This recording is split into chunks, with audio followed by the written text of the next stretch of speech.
قذافي فراج سفاح الجيزة، أخطر قاتل متسلل من بعد ريا وسكينة.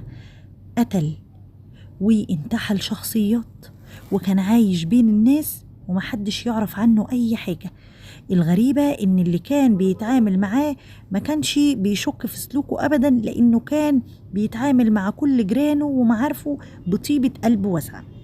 أحمد فهمي، وهنا هو اللي قام بدور قذافي في المسلسل، والمسلسل عمل صدى صوت جامد جدا مع الجمهور مع عرض أول حلقتين. في الحلقة الأولى بيظهر علينا الفنان أحمد فهمي وهو بيطبخ صينية بطاطس، يا سلام مفيش أحلى من كده، كلنا وعجبنا بيها، وكانت صينية بطاطس باللحمة. عايزة أقول لكم يا جماعة إن اللحمة دي مش لحمة الست اللي كانت في الديب فريزر زي ما الكل كان عمال يقول. وفي المسلسل بيتكلم ان هو بيحب الطبخ جدا وبيبدع فيه. بعد كده بيتنقل على الديب فريزر، بيفتح يشوف الجثة اللي هو حاططها جوه، واحنا ما نعرفش الجثة دي جثة مين لحد الآن. بعد كده بيمسك تليفونه بيتكلم فيه مع سواق، بيتفق معاه ان هو يجيله علشان هياخد الديب فريزر ده هينقله في بيته التاني علشان ياخد الجثة دي ويحفر لها ويدفنها علشان محدش يعرف خالص. حنان يوسف، أم جابر، وده اسمه في أول شخصية ظهر بيها. أم متسلطة جدا ومتحكمة في ابنها بطريقة فظيعة. أكلت إيه اللي انت لابسه ده؟ انت قاعد ازاي؟ في كل حاجة بتتحكم فيه. والغريب من كده ان هو بيسمع كلامها في كل حاجة وبيحاول يرضيها أكنه مجبور على كده.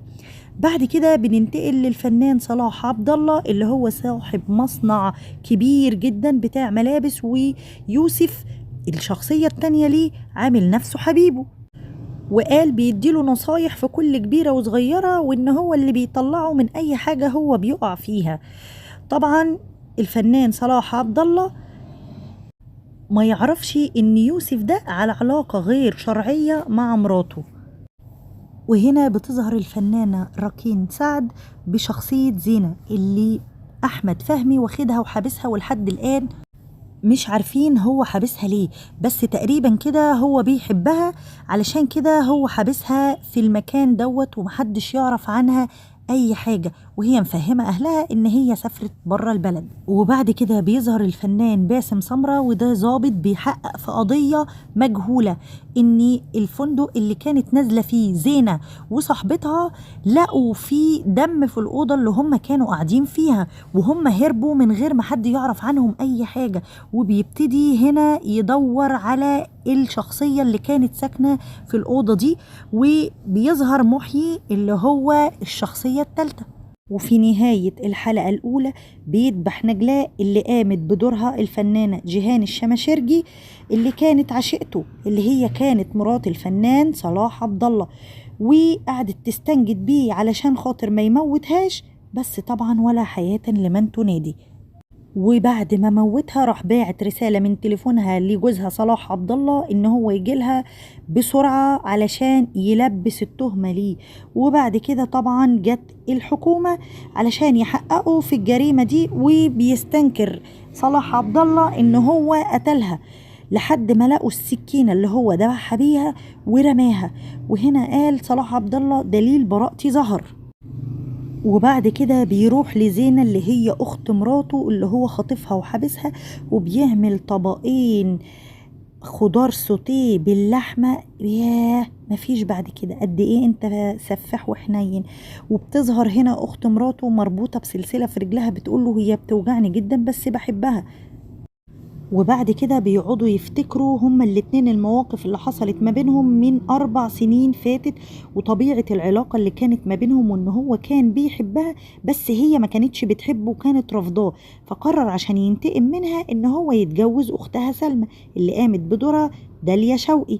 وهو دلوقتي حابسها في بيته لسبب مش معروف. وبالنسبة هم عارفين ان هي سافرت بره هي واحدة صاحبتها لشغل في التمثيل، وهم بيتصلوا عليها وهي ما بتردش، وهم اصلا كانوا معترضين على حوار شغلها في التمثيل ده.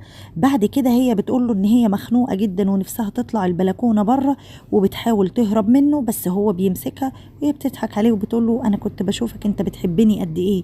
بعد كده ظهرت الفنانة ميمي جمال وهي قايمة بدور عمته في المسلسل، واسم جابر دي اسم الشخصية اللي أهله كلهم عارفينه بيها.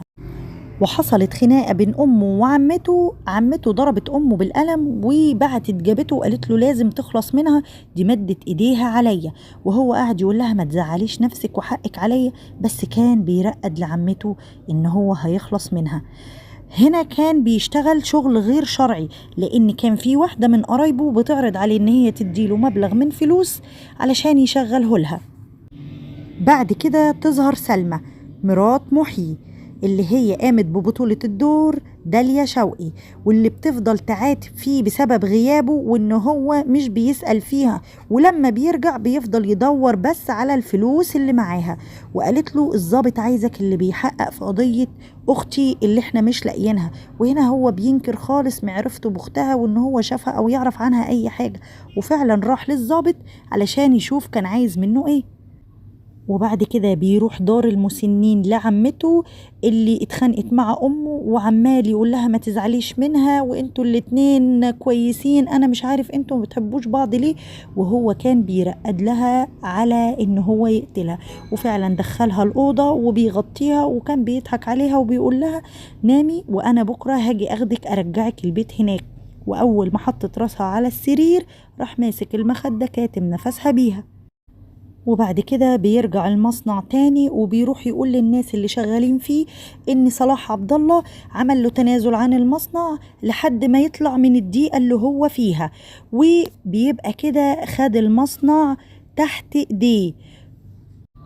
وعشان يكسب تعاطف الناس اللي شغالة قال لهم اي حد هيقعد دقيقة زيادة هياخد عليها فلوس حق تعبه وشغله. بعد كده وهو واقف تليفونه بيتبعت عليه رسالة، والرسالة دي مكتوب فيها أنا عارف كل حاجة. وهنا بيخلص المسلسل الحلقة التانية، وإحنا مش عارفين مين اللي بعت له الرسالة.